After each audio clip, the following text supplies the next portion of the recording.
Universitas 17 Agustus 1945 Samarinda. Pada kesempatan kali ini saya akan membahas tentang hantu nih.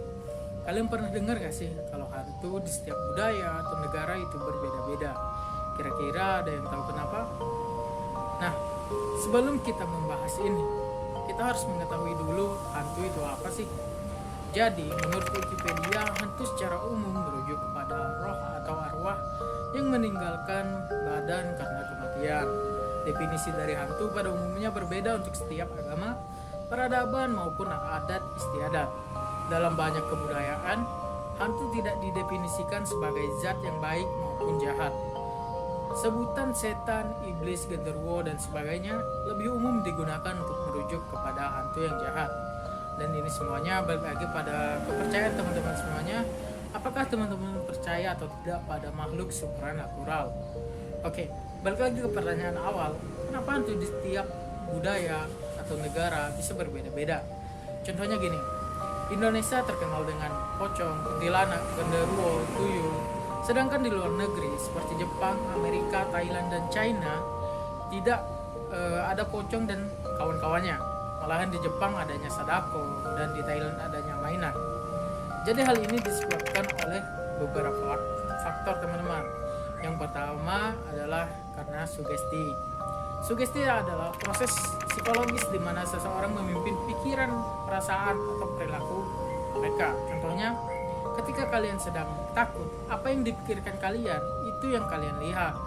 Dan tidak menutup kemungkinan jika kalian tinggal di Amerika pun kalian lebih takut dengan pocong daripada dengan vampir. Ya, karena sugesti itu.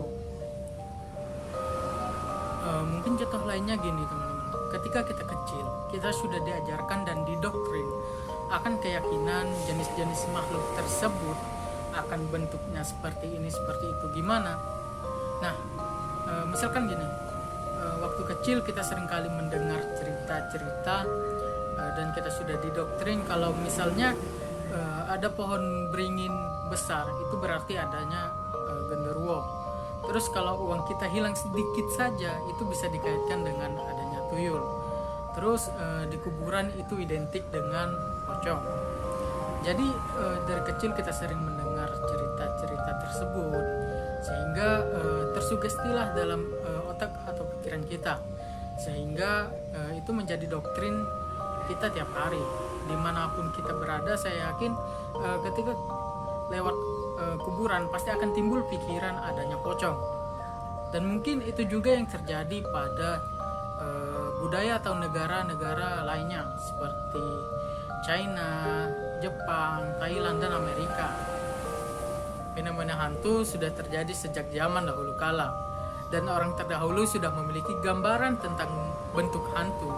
Kemudian bentuk tersebut tertanam di pikiran manusia hingga turun-temurun. Jadi itu semuanya karena masalah kebudayaan teman-teman. Hal inilah yang membuat Indonesia terkenal dengan pocong, Jepang dengan sadakonya, dan Thailand dengan mainaknya. Faktor kedua ada faktor visualisasi. Visualisasi adalah perwujudan dari pikiran bawah sadar kalian. Secara tidak langsung, kalian sendirilah yang membuat wujud setan yang paling kalian takutin. Entah karena kalian sering menonton film horor dan mendengarkan cerita seram dari teman atau orang terdekat kalian. Jadi, pocong dan kawan-kawan itu hasil dari visualisasi yang lagi tertanam di otak kalian.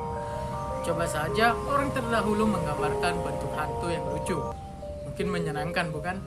Tapi semuanya itu sudah terlambat teman-teman. Dan untuk terakhir kalinya, jangan lupa lihat ke belakang kalian. Siapa tahu hantu yang kita omongin dari tadi jadi berdatangan. Oke teman-teman semuanya, mungkin itu saja yang dapat saya jelaskan. Dan mungkin teman-teman yang memiliki pendapat tentang kenapa hantu di tiap budaya atau negara itu bisa berbeda-beda, bisa dituliskan di kolom komentar di video ini. Dan kembali lagi ini tergantung kepada kepercayaan teman-teman.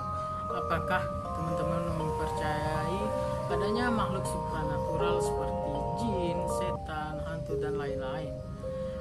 Saya Sudira W. Hadi pamit undur diri. Assalamualaikum warahmatullahi wabarakatuh.